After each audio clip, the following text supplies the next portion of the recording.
যুক্তরাষ্ট্রের মধ্যস্থতায় যুদ্ধবিরতির মধ্যে গাজা উপত্যকায় একের পর এক বিমান হামলা চালিয়ে যাচ্ছে ইসরায়েলি বাহিনী। ২৪ ঘণ্টায় দখলদার বাহিনীর হামলায় ২৮ ফিলিস্তিনি নিহত হয়েছেন এবং আরও ৭৭ জন আহত হয়েছেন। এই হামলায় নিহত ও আহতের সংখ্যা আরও বাড়তে পারে বলে জানিয়েছে ফিলিস্তিনের স্বাস্থ্য মন্ত্রণালয়।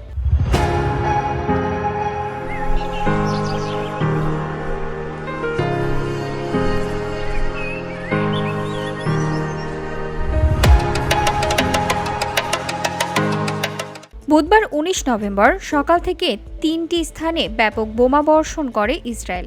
স্থানীয় সময় বিকেলের দিকে দক্ষিণ গাজার আল মাওয়াসি এলাকায় হামলায় বহু মানুষ হতাহত হন। গাজা সিটির পূর্ব অংশের সুজাইয়া এলাকায় হামলা হলে সেখানে আশ্রয় নেওয়া বিপুল সংখ্যক বস্ত্রচ্যুত মানুষের মধ্যে হতাহতের ঘটনা ঘটে। এছাড়া জেইতুন মহল্লার একটি ভবনে আঘাত হানলে একটি পুরো পরিবার সহ কমপক্ষে ১০ জন নিহত হন।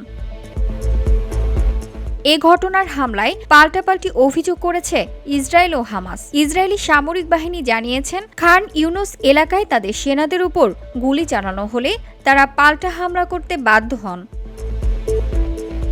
VOD Bangla news desk.